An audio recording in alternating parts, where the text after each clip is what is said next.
हे guys, good morning, good afternoon. क्या हाल चाल है? आई होप आप सब लोग घर पे होंगे और सेफ होंगे। गाइस, मैं आपका दोस्त सीए सूरज सतीजा एक बहुत इंपॉर्टेंट सी चीज आपके लिए लेके आया हूँ। और वो इंपॉर्टेंट चीज ये है कि भाई साहब, बच्चे मेरे को बोलते हैं कि सर हमको ना आंसर्स याद करने में, आंसर्स पढ़ने में, खासकर लॉन्ग आंसर्स जो होते हैं है ना, उसको पढ़ने में, लॉन्ग आंसर्स के अलावा अगर मैं बोलूँ तो लॉन्ग कंसेप्ट वगैरह पढ़ने में भी काफी क्या जाती है, डिफिकल्टी जाती है। और मोस्ट इंपॉर्टेंटली सर वो हमको याद ही नहीं रहते हैं। तो ऐसा क्या करें हम कि उस वो आंसर्स भी हमको याद हो जाए, वो कंसेप्ट भी हमको याद रहे और उसकी हम लॉजिक्स लॉजिक भी समझ पाए, और सबसे इंपॉर्टेंटली हम उसको पेपर में प्रॉपर तरीके से क्या कर पाए, लिख पाए। तो गाइस, यही सारी बातों के लिए मैं कुछ एक 8 इंपॉर्टेंट टेक्निक्स आपके सामने लेके आया हूं, है ना। हमने उसके ऊपर काफी मेहनत की है। अगर आपको पसंद आती है हमारी ये 8 इंपॉर्टेंट टेक्निक्स तो प्लीज लाइक करिए हमारे वीडियो को, कमेंट करके बताइए कि सर यस, ये हमारे काम आई है ना। ये आपको काफी हेल्प करेंगी बच्चा। तो और साथ ही साथ अपने फ्रेंड्स के साथ भी, अगर आपको बैट अच्छी लगती है तो अपने फ्रेंड्स के साथ भी इसको क्या करिए, शेयर करिए। गाइज, ये लाइक करने से हम लोगों को थोड़ा बहुत क्या मिल जाता है, मोटिवेशन मिल जाता है इस तरीके के काम करने का। खैर, सबसे इंपॉर्टेंटली सर वो 8 टेक्निक क्या है। सबसे इंपॉर्टेंट है first technique, that is read the whole answer twice. यानी यहाँ पे जहां पे आंसर लिखा है ना, मैं उसको कंसेप्ट भी बोल सकता हूँ। आपको जो भी कंसेप्ट दिया गया है, सपोज करो मैंने यहाँ पे एक एग्जांपल लिया है, ये इतना बड़ा आंसर है। ये इतना बड़े आंसर को आप किस तरीके से याद रखोगे, क्या करोगे? सबसे पहले आप पूरा का पूरा जो क्वेश्चन है, क्वेश्चंस के साथ साथ में आंसर पूरा का पूरा पूरा आप क्या कर लो, पहले एक बार अच्छी तरीके से रीड कर लो। यानी फर्स्ट टाइम ब्लंट रीडिंग दे दो, कुछ मार्क मत करो, कुछ टिक मत करो।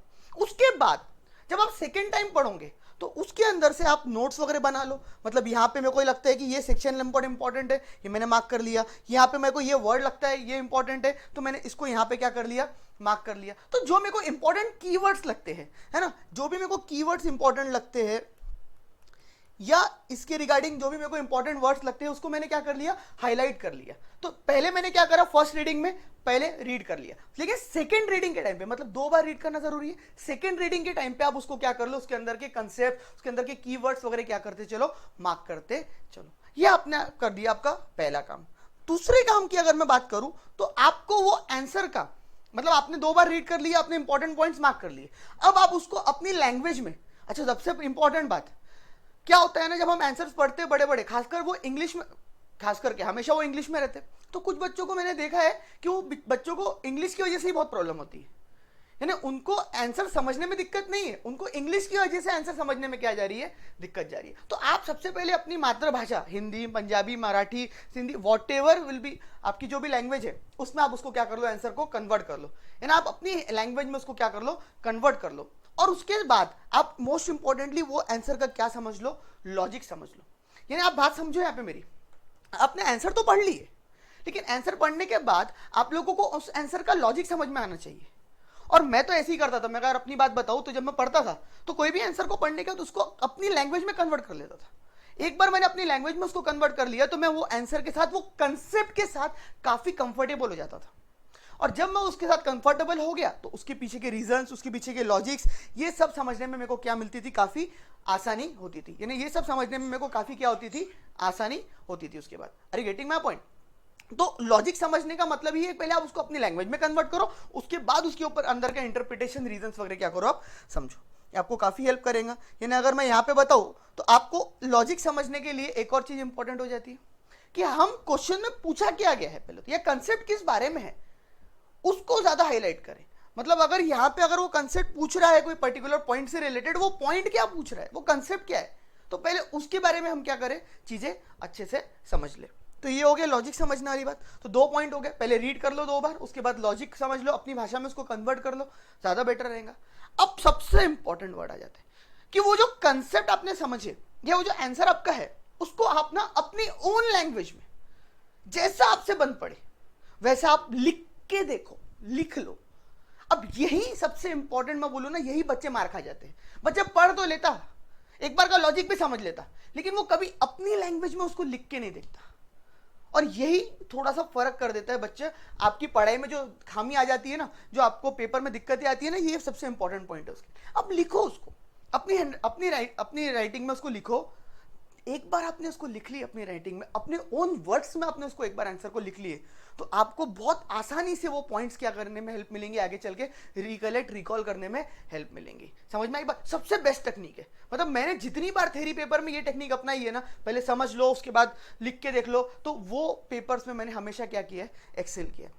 मतलब आई रिमेंबर एक कंप्यूटर हमारे वो जब मैं सीए कर रहा था तो एक पेपर हुआ करता था, इसका करके पेपर था हमको, है ना, computer related technology related paper था। मेरे को ज़्यादा पसंद आते ही नहीं था, नहीं आता था भाई, नहीं आता था। अब मैं वो क्या करता था, ये वाली टेक्निक उसमें अपनाता था, लिख लिख के देखता था आंसर्स। ऐसा नहीं कि एक बार पढ़ लिया याद हो गया, नहीं नहीं, लिख लिख के दे, रट्टेबाजी नहीं वाली बात नहीं कर रहा हूँ, लेकिन मैं बोल रहा हूँ कि हमारे को पेपर में पास तो होना ही है, तो उसके लिए हमको लिख के देखना जरूरी हो जाता है। तो लिख के देख लेता तो वो आंसर तो मेरे को हमेशा के लिए क्या हो जाता था, माइंड में मेरे रह जाता था। तो ये सबसे इंपॉर्टेंट है, अपनी राइटिंग में क्या करो आप, लिखो। और सबसे बेस्ट टेक्निक, एक बार आपने उसको अपनी राइटिंग में लिख लिए, अपनी राइटिंग में समझ लिए, अपनी लैंग्वेज में समझ लिए, अब आपको फ्यूचर में वो आंसर को एक फ्लो में सब याद रखने की जरूरत है। समझ में आ रही बात? यानी फर्स्ट क्या लिखना है, इंट्रोडक्शन लिखना है, उसके बाद नीचे क्या लिखना है, यानी पहला ऊपर इंट्रोडक्शन हो गया, उसके बाद एक्सप्लेनेशन हो गया, उसके बाद कंक्लूजन हो गया, है ना। अब ये आपको एक फ्लो में याद रखना पड़ेगा, तो बेस्ट है आप उसके लिए चार्ट्स बना के रख लो। जितने फ्लो चार्ट, जितने चार्ट्स फॉर्म में आप पढ़ाई करोगे, जितना आप अपने आंसर्स को या कंसेप्ट को, मैं आंसर के साथ ऑलवेज कंसेप्ट भी बोल रहा हूं, जितने आप आंसर्स को और कंसेप्ट को काय के फॉर्म में कन्वर्ट करते चलोगे, चार्ट्स फॉर्म में कन्वर्ट करते चलोगे, उतना फ्यूचर में आपको वो याद रखने में और रिवाइज करने में भी क्या होगा, हेल्प करेगा, और समझने में भी क्या करेगा, हेल्प करेगा। मतलब आपको फिर बार बार ये फर्स्ट सेकेंड थर्ड टेक्निक क्या नहीं करनी पड़ेगी, रिपीट नहीं करनी पड़ेगी, डायरेक्टली आप फ्लो चार्ट से भी क्या कर सकते हो, उसको पढ़ सकते हो। अरे गेटिंग माय पॉइंट? तो मैंने पहले 2 बार रीड कर लिया, लॉजिक समझ लिया, उसके बाद मैं अपना खुद की हैंडराइटिंग में लिख के देखू, खुद की राइटिंग लिख के देखूंगा, खुद के ओन वर्ड्स में। उसके बाद मैंने उसके रिलेटेड क्या बना लिए, फ्लो चार्ट्स बना लिए। भाई इतना कर लिया तो बहुत हो गया। इसके बाद कुछ और टेक्निक्स आ जाती है। अब कुछ लोगों को याद रखने के लिए, अब ये था तरीका किस क्या कंसेप्ट याद रखने का, कंसेप्ट को हमेशा के लिए अपने दिमाग में बैठाने का।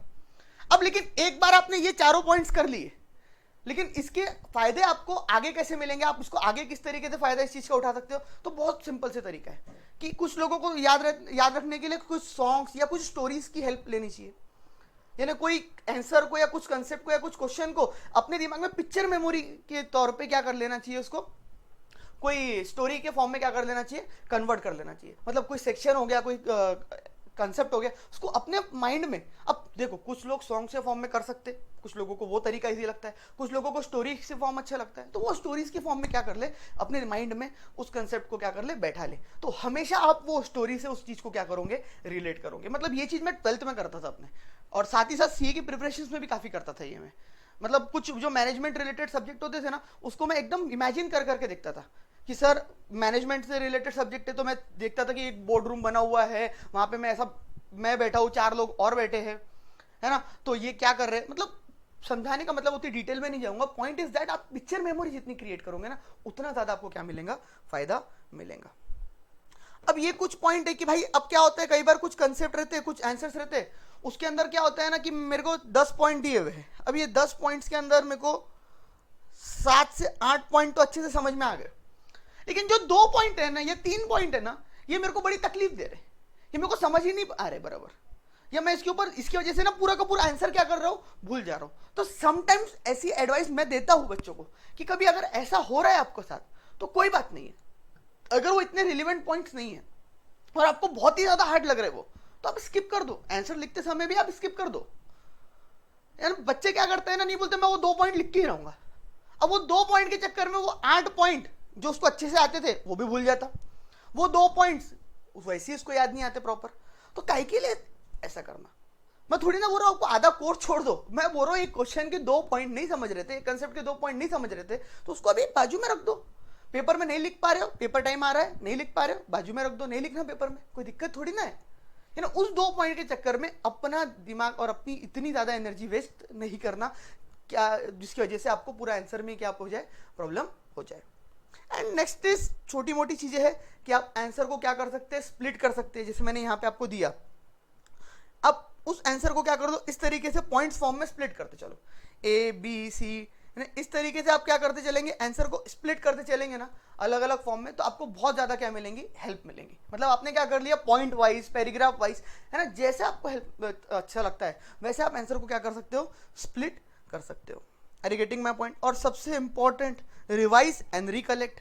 यानी थ्योरी सब्जेक्ट पढ़ने के लिए, मैं लास्टली बोल रहा हूँ, ध्यान से सुनना, एक थ्योरी सब्जेक्ट पढ़ने के लिए सबसे बेस्ट और सबसे बेस्ट तरीका होता है उसको रिवाइज करना, उसको रिकलेक्ट करना। मतलब आपने कोई आंसर पढ़ लिया, आपने कोई आंसर देख लिया, अब आप कुछ मत करो, है ना, बार बार एक तो रिवाइज करना है, उसको रिकलेक्ट कैसे करना, ये पर्टिकुलर आंसर था, मतलब खुद सोचते जाओ, इमेजिन करते जाओ, अच्छा पहला क्या था, सेकंड क्या था, थर्ड क्या था, फोर्थ क्या था, फिफ्थ क्या था, आपकी आंखों के सामने वो पॉइंट्स क्या होंगे, दिखने चालू हो जाएंगे। एक दो बार में नहीं, तीन चार बार में हो जाएंगे। अब जैसे ये एग्जांपल के लिए मैं ये 8 पॉइंट्स मैंने आपको बताया, मान लो ये आपके क्वेश्चन का आंसर है, तो मेरे को रिवाइज करना है, मेरे को रिकलेक्ट करना है, तो मैं कैसे रिकलेक्ट करूंगा, अभी चार्ट फॉर्म में तो मेरे दिमाग में पिक्चर मेमोरी बन गई। पहला, read the fall, 2 bar read करो, लॉजिक समझो, उसके बाद आप अपनी लैंग्वेज में लिखो, उसके बाद आप, ये मेरे हाथ की मूवमेंट्स देख रहे हैं आप, ये मेरी पिक्चर मेमोरी बन गई, ये पिक्चर को मेरे दिमाग में सेट हो गई कि ये रीड यहाँ पे लिखा है, लॉजिक यहाँ लिखा है, ओन वर्ड्स यहाँ लिखा है, फ्लो चार्ट यहाँ लिखा है।